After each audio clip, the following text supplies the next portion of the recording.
Welcome back to my YouTube channel knowledge and education अड्डा।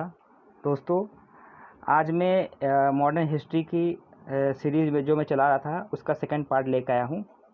कल मैंने 1905 से 1917 के बीच जितनी भी घटनाएं हुई थी उनके बारे में मैंने बताया था। तो आज उसी को मैं 1917 से ही की एक घटना और बची है तो उसी से मैं कंटिन्यू करता हूँ।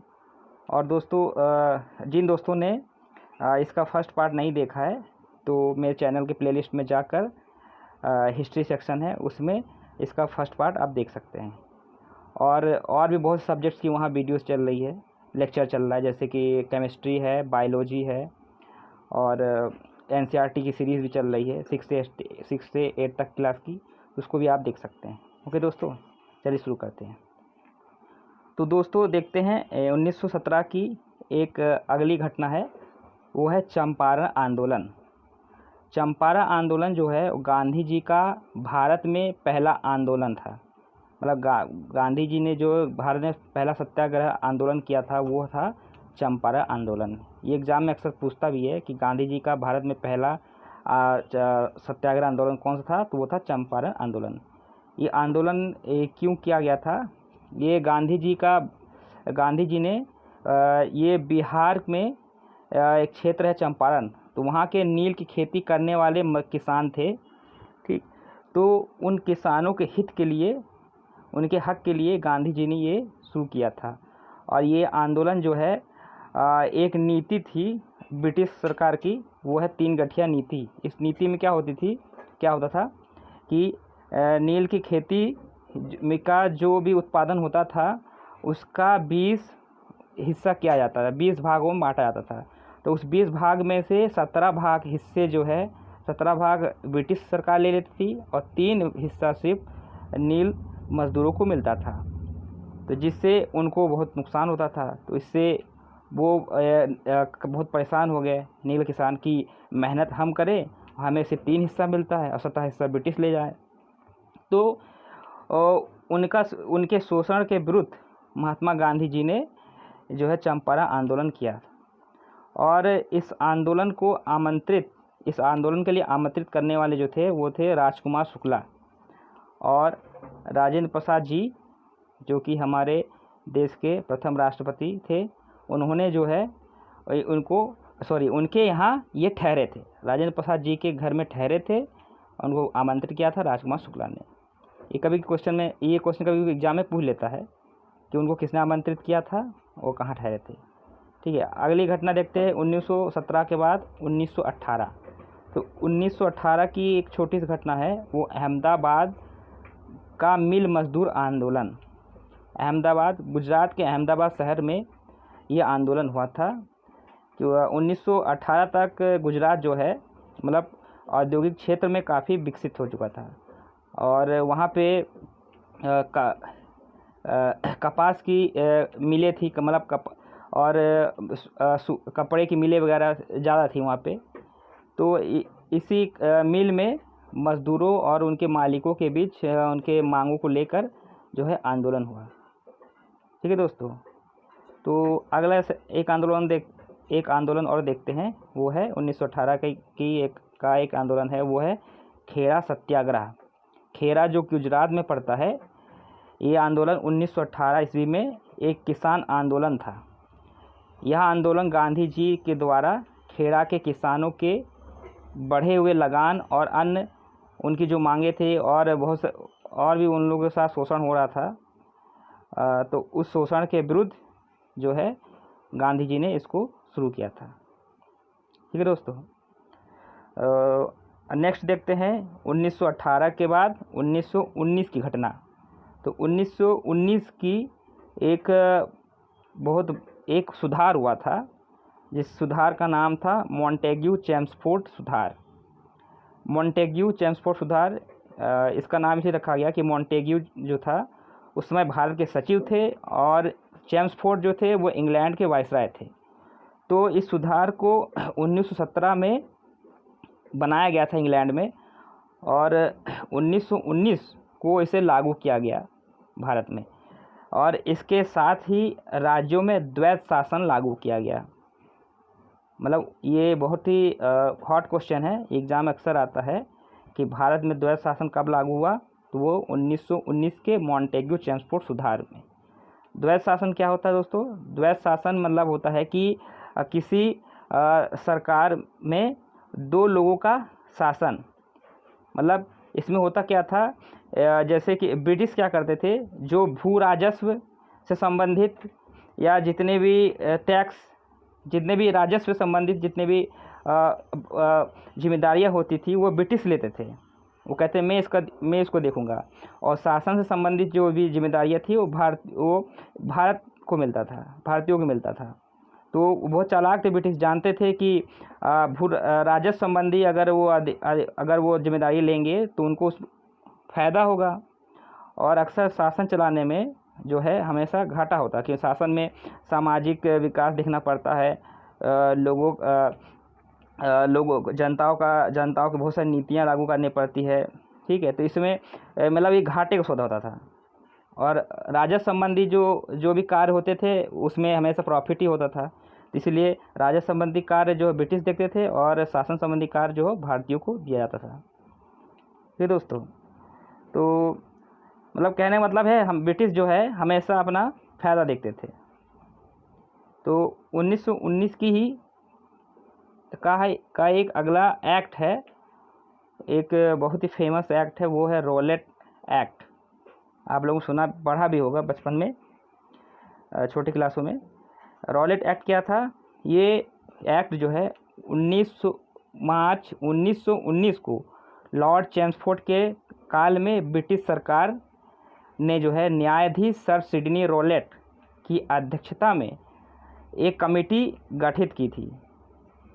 और इस कमेटी के सुझावों में ये सुझाव दिया, इस कमेटी में ये सुझाव दिया गया था कि मतलब सुझाव क्या, मतलब इसका उद्देश्य ये था इस कमेटी का कि भारत में क्रांतिकारियों के प्रभाव को समाप्त करना और राष्ट्रीय भावना को कुचलना।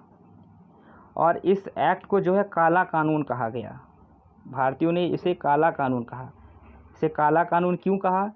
क्योंकि इसमें क्या हुआ था कि जो मजिस्ट्रेट होते थे, तो मजिस्ट्रेटों के पास ये अधिकार होता था कि वह किसी भी व्यक्ति को, अगर उनको किसी भी व्यक्ति पर संदेह होता था कि ये क्रांतिकारी गतिविधियों में लिप्त है और ब्रिटिश सरकार के विरुद्ध कोई षड्यंत्र कर रहा है, तो शक के आधार पर उसको गिरफ्तार करके उसको जेल में डाल दिया जाता था।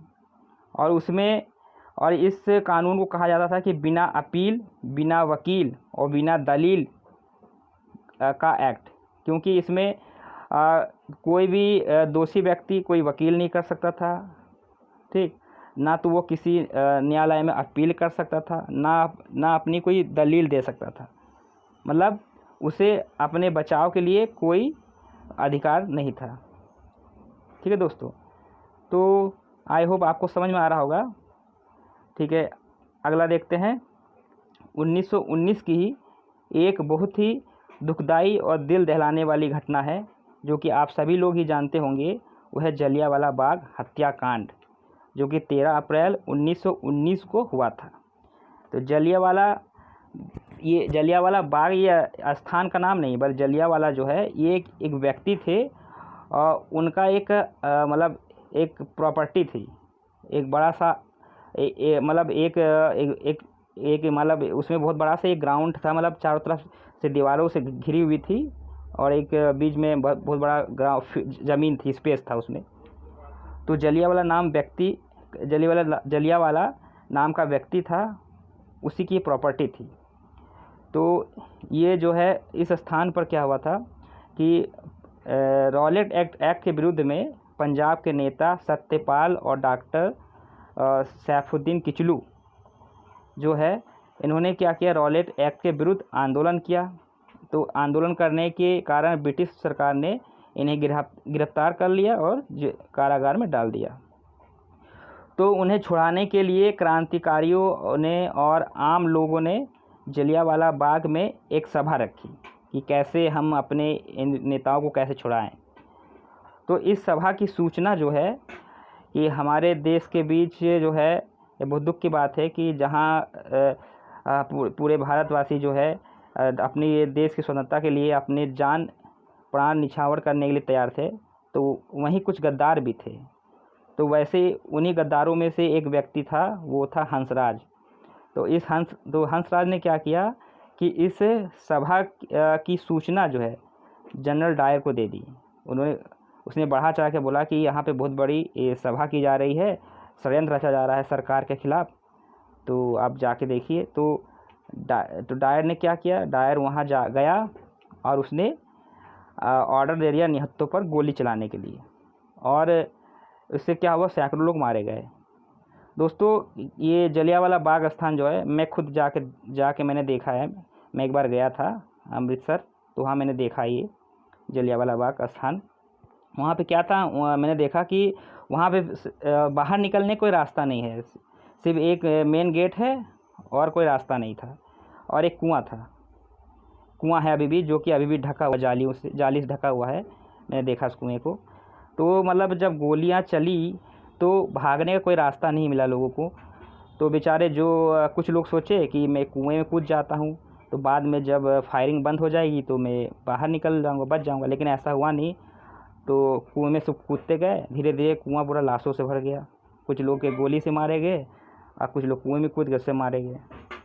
तो दोस्तों अभी भी आप जाएंगे तो अभी भी वहाँ की दीवारों पर अभी भी गोलियों की निशान अभी भी है। ठीक है दोस्तों। तो इस घटना में एक व्यक्ति थे उधम सिंह। तो उस उधम सिंह के जो माता पिता इस घटना में मारे गए थे, ठीक, वो सभी छोटा बच्चा था उस समय। तो उसने प्रण कर लिया कि मैं बड़े होकर मैं इस घटना का बदला लूँगा। तो उसने 1940 में लंदन में जनरल डायर की गोली मारकर हत्या कर दी। जिस समय लंदन में जनरल डायर को विजयी तलवार भेंट की जा रही थी उसके कामों के लिए, तो उस समय उधम सिंह ने 1940 में लंदन में उनकी गोली मारकर हत्या कर दी। ठीक है दोस्तों। और अब कुछ उससे इस घटना संबंधित कुछ छोटा सा एक नोट देखते हैं कि इस हत्याकांड के बाद कुछ लोगों ने जो है आहत होकर, दुखी होकर, उन्होंने अपनी उपाधियां लौटा दी। जैसे कि उनमें थे पहले महात्मा गांधी जी ने केसर ई हिंद की उपाधि, जो कि ब्रिटिश सरकार द्वारा दी गई थी 1917 में, जब वे ब्रिटिशर से मीटिंग वगैरह करते थे। तो इस उपाधि मिलने के बाद वो ब्रिटिशर से मेल जोल बढ़ाने लगे, तो उन्होंने लेकिन इस उपाधि को लौटा दी। और रविन्द्रनाथ टैगोर, जो नाइटहुड की उपाधि उन्हें दी गई थी 1911 में, जब उन्होंने राष्ट्रगान गाया था जॉर्ज पंचम के स्वागत में, तो उन्होंने नाइटहुड की उपाधि यानी नाइटहुड या सर की उपाधि उन्होंने वापस लौटा दी। और जमनालाल बजाज को दी गई थी राय बहादुर की उपाधि, तो इन्होंने भी अपनी उपाधि लौटा दी। ठीक है दोस्तों। तो 1919 की एक अगला आंदोलन देखते हैं, वो है खिलाफत आंदोलन। खिलाफत आंदोलन को शुरू करने वाले जो थे वो अली ब्रदर्स दो भाई थे, मोहम्मद अली और शौकत अली। और अबुल कलाम आज़ाद जो है उस आंदोलन के मुख्य नेता थे, और हिंदुओं की तरफ से जो है नेता थे वो महात्मा गांधी जी थे। इस आंदोलन में दोस्तों हुआ क्या था कि जैसा कि मैंने कल के लेक्चर में बताया था इसके फर्स्ट पार्ट में कि 1914 में जो प्रथम विश्व युद्ध स्टार्ट हुआ था, तो उसमें दो गुट थे, एक थे मित्र राष्ट्र, एक धुरी राष्ट्र। तो इंग्लैंड जो है वो मित्र राष्ट्र की तरफ से लड़ रहा था, और जो तुर्क जो था वो धुरी राष्ट्र की तरफ से लड़ रहा था। लेकिन तुर्क के जो राजा थे और खलीफा थे वो हिंदू मुसलमानों मतलब भारतीय मुसलमानों के लिए भी वो उनके लिए एक भगवान के समान थे, वो उनको बहुत मानते थे खलीफा को। तो वो चाहते थे कि वो दिल से तुर्की के तरफ तुर्की के खलीफा के तरफ थे, लेकिन अपने कर्तव्य से महात्मा गांधी जी ने कहा था कि आप इंग्लैंड का साथ दीजिए। तो गांधी जी के बातों उनके कहने पर वो कर्तव्य से जो है वो इंग्लैंड का साथ दे रहे थे, लेकिन वो मन से जो है तुर्की का साथ देना चाहते थे। लेकिन वो ऐसा कर नहीं पाए। तो भारतीय मुसलमानों ने कहा ब्रिटिशर से कि ठीक है, मैं आपकी मदद करूँगा, प्रथम विश्व युद्ध में मैं आपका साथ दूंगा, लेकिन आप एक वादा करिए कि अगर तुर्की अगर हार जाता है तो आप उसके वहाँ के खलीफा और राजा को आप कुछ नहीं करेंगे, उनको आप छोड़ देंगे। तो ब्रिटिश ने कहा ठीक है, आप जैसा चाहते हो मैं ऐसा करूँगा। लेकिन ऐसा हुआ नहीं। तो इंग्लैंड जीत गया और इंग्लैंड ने क्या किया, तुर्की के राजा और या खलीफा को जान से मार दिया। तो जिससे क्या हुआ, अली बदर जो है मोहम्मद अली शौकत अली ने इन्होंने मिलकर खिलाफत आंदोलन शुरू कर दिया इस घटना के विरुद्ध। ओके दोस्तों, ठीक है, अब अगली घटना देखते हैं। 1919 के बाद 1920 से 1922 के बीच जो है एक आंदोलन शुरू किया था गांधी जी ने, वो था असहयोग आंदोलन। तो दोस्तों ये जो आंदोलन जो था ये 1857 के विद्रोह के बाद पूरे देश में एक साथ अंग्रेजी हुकूमत के विरोध में होने वाला पहला बड़ा आंदोलन था। मतलब ये बहुत बड़ा आंदोलन, जैसे 1857 का आंदोलन था, बहुत पूरे देश में व्यापक रूप से हुआ था, वैसे ही ये भी एक बहुत बड़ा आंदोलन था। ठीक है, इस आंदोलन में क्या हुआ कि गांधी जी ने कह दिया कि हम ब्रिटिश की नीतियों को नहीं मानेंगे, उनकी बातों को नहीं मानेंगे, उनका असहयोग करेंगे, उनका साथ नहीं देंगे। लेकिन दोस्तों यह आंदोलन ज़्यादा दिन चल नहीं पाया। 2 साल बाद इस आंदोलन को गांधी जी ने रद्द कर दिया। क्यों किया, इसके पीछे एक घटना हुई थी। इसके पीछे रीज़न ये था कि 1920 के बाद 1922 की एक घटना थी, वो है चौरी चौरा कांड। चौरी चौरा कांड जो है ये 5 फरवरी 1922 ईस्वी में हुई थी। तो चौरी चौरा जो है एक स्थान का नाम है। ठीक है, ये स्थान उत्तर प्रदेश के गोरखपुर ज़िले के में पड़ता है। तो इसमें हुआ क्या था, इस स्थान पर किसान जो है थाने पर अपने विरोध प्रदर्शन के लिए आए थे। मतलब चौरी चौरा में एक थाना था, वहाँ पर किसान जो है विरोध प्रदर्शन करने के लिए उस थाने पर आए थे। क्यों आए थे, क्योंकि पुलिस ने उनके एक साथी को बहुत पीटा था। तो बाद में क्या हुआ, जब ये थाने पर आए तो पुलिस ने उनकी गोलियां चलानी शुरू कर दी। तो गुस्से में आकर किसानों ने क्या किया, थाने में आग लगा दिया, तो जिससे एक थानेदार और 21 सिपाही मारे गए। तो गांधी जी जो है इस घटना से बहुत दुखी हुए। उन्होंने कहा कि मैं आप लोगों को अहिंसा के रास्ते पर चलने की सलाह देता हूँ, कि अहिंसा का राह आपको बता रहा हूँ, लेकिन आप हिंसा पे तुले हुए हैं। आप असहयोग आंदोलन जो ये अहिंसा पर था, तो आप लोगों ने हिंसा क्यों किया। तो इससे दुखी होकर गांधी जी, इससे क्रोधित होकर मतलब उन्होंने इस आंदोलन को रद्द कर दिया। तो 1922 में 5 फरवरी 1922 को गांधी जी ने चौरी चौरा कांड से दुखी होकर इस आंदोलन को स्थगित कर दिया। तो इस अवसर का जो है लाभ उठाकर अंग्रेज सरकार ने गांधी जी को 10 मार्च 1922 को गिरफ्तार करके 6 वर्ष की कैद की सज़ा दे दी। ठीक है दोस्तों, अब आगे देखते हैं। 1922 के बाद 1923 आता है। 1923 की घटना है स्वराज पार्टी का गठन। तो यह पार्टी जो है, ये पार्टी असहयोग आंदोलन की विफलता के बाद वर्ष 1923 में प्रयागराज, जो कि पुराना नाम इलाहाबाद था, आप जानते ही आप सभी, प्रयागराज में स्वराज पार्टी बनाई गई थी। इसके संस्थापक अध्यक्ष जो थे वो थे देशबंधु चित्तरंजन दास, और महासचिव जो कौन थे, मोतीलाल नेहरू, पंडित जवाहरलाल नेहरू जी के पिताजी महासचिव थे मोतीलाल नेहरू। इस पार्टी का मुख्य उद्देश्य क्या था, चुनावों के माध्यम से काउंसिलों में प्रवेश करना, और जो है ब्रिटिश को काम करने में उनकी जो नीतियाँ थी, उनकी नीतियों में भंग डालना था। मतलब वो चाहते थे कि मैं काउंसिल में हम लोग शामिल हो जाए और अपनी मांग रखें और उनकी नीतियों का विरोध करें, उनको काम करने ना दे। तो उन्हें काम न करने देकर 1919 का जो मॉन्टेग्यू चेम्सफोर्ड अधिनियम था उसका उल्लंघन करना था इस पार्टी का मुख्य उद्देश्य। ठीक है दोस्तों, अगला देखते हैं 1923 के बाद 1924। तो 1924 की जो है ये क्वेश्चन बहुत इम्पोर्टेंट है, बहुत पूछता है एग्जाम में कि क्या होता है 1924 में कि कांग्रेस का अधिवेशन हुआ था बेलगांव, जो कि कर्नाटक में है। तो कांग्रेस के बेलगांव कर्नाटक अधिवेशन में महात्मा गांधी जी जो है पहली बार इंडियन नेशनल कांग्रेस के अध्यक्ष बने।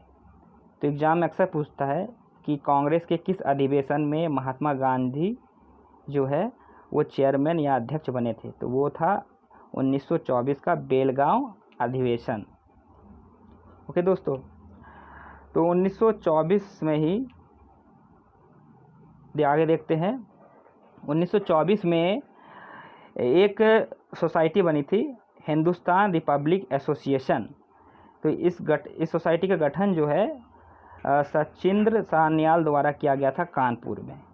और इसी से रिलेटेड एक और जो है सोसाइटी थी जिसमें आप लोग अक्सर कन्फ्यूजन हो सकता है, लेकिन इसमें ध्यान दीजिएगा पहले वाले में 3 शब्द है, हिंदुस्तान रिपब्लिक एसोसिएशन। और 1928 में एक सोसाइटी बनी थी, उसका नाम था हिंदुस्तान रिपब्लिक सोशलिस्ट एसोसिएशन। इसमें सोशलिस्ट है, उसमें नहीं है पहले वाले में। तो हिंदुस्तान रिपब्लिक सोशलिस्ट एसोसिएशन का गठन भगत सिंह के द्वारा किया गया था और हिंदुस्तान रिपब्लिक एसोसिएशन का गठन सचिंद्र सान्याल द्वारा किया गया था। ठीक है दोस्तों, तो 1924 के बाद 25 आता, लेकिन मैंने 1928 को बता दिया क्योंकि ये इससे रिलेटेड था और कन्फ्यूजिंग भी था, इसलिए मैंने 1924 के बाद मैंने 1928 का मैंने बता दिया। और फिर से आते हैं 1924 के बाद 1928। तो 1928 का की एक घटना थी, वो है काकोरी कांड। काकोरी कांड जो है ये 9 अगस्त 1925 को लखनऊ से सहारनपुर के बीच काकोरी नामक रेलवे स्टेशन पर हुआ। यहाँ पर क्या हुआ, एक रेलगाड़ी में जो है सरकारी खजाना जो ब्रिटिश लोगों का जा रहा था, तो क्रांतिकारियों ने मिलकर उस खजाने को लूट लिया। क्योंकि जो ये सब खजाना जो था वो भारतीयों का ही था, क्योंकि भारतीयों के खून पसीने की कमाई थी। ठीक है, तो उन्हीं खून पसीने कमाई से जो ये खजाना वो अपना भर रहे थे ब्रिटिश लोग, तो क्रांतिकारियों ने इसको लूट लिया। तो इस कांड में जो है कई लोग शामिल थे, जिसमें थे जैसे पंडित राम प्रसाद बिस्मिल, रोशन सिंह, राजेंद्र लाहिरी, अशफाक उल्ला खान तथा सचिंद्र सान्याल। तो इनमें से उपरोक्त 4 लोगों को जो है फांसी दे दी गई तथा सचिंद्र सान्याल को उम्र कैद की सज़ा दे दी गई। ठीक है दोस्तों, आगे देखते हैं 1925 के बाद 1928। अब 1926-27 की कोई घटना बड़ी नहीं हुई थी, तो इसलिए 1928 देखते हैं। 1928 का एक बहुत पॉपुलर, एक बहुत ही विख्यात कमीशन आया था, वो है साइमन कमीशन। साइमन कमीशन जो है 1927 को बना था और 3 फरवरी 1928 को ये कमीशन भारत आया था। यह कमीशन क्यों आया था? यह कमीशन जो है 1919 के जो मॉन्टेग्यू चेम्सफोर्ड सुधार हुआ था, आया था भारत में, तो उसके सुधारों की का और उनके द्वारा इस एक्ट द्वारा जो भी कार्य हुए थे, जो भी सुधार किए गए थे, उसकी जांच करने के लिए ये भारत आया था। लेकिन इसमें दिक्कत ये थी कि इस कमीशन में 7 सदस्य थे और सातों के सातों जो है क्या थे, अंग्रेज थे। इसीलिए भारतीयों ने इसे वाइटमैन कमीशन का नाम दिया। तो भारतीयों का कहना ये था कि ये 1919 का एक्ट जो है भारतीयों पर लागू किया गया था, सुधार भारतीयों पर लाया गया था, तो इसमें कम से कम 1-2 भारतीय सदस्य भी तो होने चाहिए, ताकि उनकी भी राय लेनी चाहिए कि इस सुधार से हमको लाभ हुआ कि नहीं हुआ। लेकिन ब्रिटिश ने ऐसा नहीं किया, सातों के सातों सदस्य जो ब्रिटिश थे। तो लाला लाजपत राय जी ने इसका विरोध किया और विरोध करते हुए साइमन गो बैक का नारा लगाया उन्होंने। तो जिसके कारण एक अंग्रेज के उच्च अधिकारी थे सैंडर्स, इन्होंने क्या किया, लाठीचार्ज का आदेश दे दिया, जिससे लाला लाजपत राय जी की मृत्यु हो गई। और अंतिम सांसों लाला लाजपत राय जी ने अपने अंतिम सांस में उन्होंने कहा, जब वो अंतिम सांस ले रहे थे तो उन्होंने कहा कि मेरे शरीर पर पड़ी हुई लाठी, एक एक लाठी ब्रिटिश सरकार के कब्र की ब्रिटिश सरकार का जो अंत था उसके कब्र की ताबूत की कील बनेगी। मतलब मेरी जो मृत्यु हुई इसका बदला जो है क्रांति लोग ज़रूर देंगे। तो भगत सिंह और राजगुरु ने ऐसा किया भी। भगत सिंह और राजगुरु ने दिसंबर 1928 में सैंडर्स की हत्या करके इसका बदला ले लिया।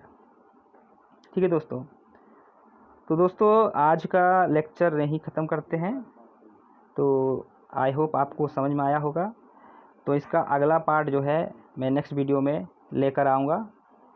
ठीक है दोस्तों, जैसा कि मैंने आपसे बताया था कि इसको आप सब्सक्राइब करिएगा, ताकि कि इससे सब्सक्राइब करने से फ़ायदा ये होता है, कुछ लोगों को मालूम नहीं कि सब्सक्राइब क्यों किया था। सब्सक्राइब इसलिए किया जाता है, और इसके साथ ही बेल आइकन में डबल प्रेस कर दीजिएगा। इससे क्या होगा कि जैसे, क्योंकि रोज़ कोई ना कोई टॉपिक वीडियो में डालता रहता हूँ। एक दूसरी टीचर भी हैं, वो साइंस जैसे बायोलॉजी और केमिस्ट्री और एनसीईआरटी की सीरीज़ वो चला रही हैं, तो वो भी वीडियो बना रही, लेक्चर डालती रहती रोज़। तो आप सब्सक्राइब करेंगे और बेल आइकन दबाएंगे तो जो भी नेक्स्ट लेक्चर रहेगा वो आपको तुरंत नोटिफिकेशन को प्रोवाइड हो जाएगा, और वो आपसे मिस नहीं होगा, उसको आप देख सकेंगे। और बाकी लोगों को भी, आपके जैसे बंधुओं को, दोस्तों को, उसको जो कि ज़रूरतमंद है, जिनको इसकी ज़रूरत है, उनको शेयर करिएगा, जिससे आपके साथ साथ दूसरों को भी भला हो सके। ठीक है दोस्तों, okay, thank you for watching, bye bye.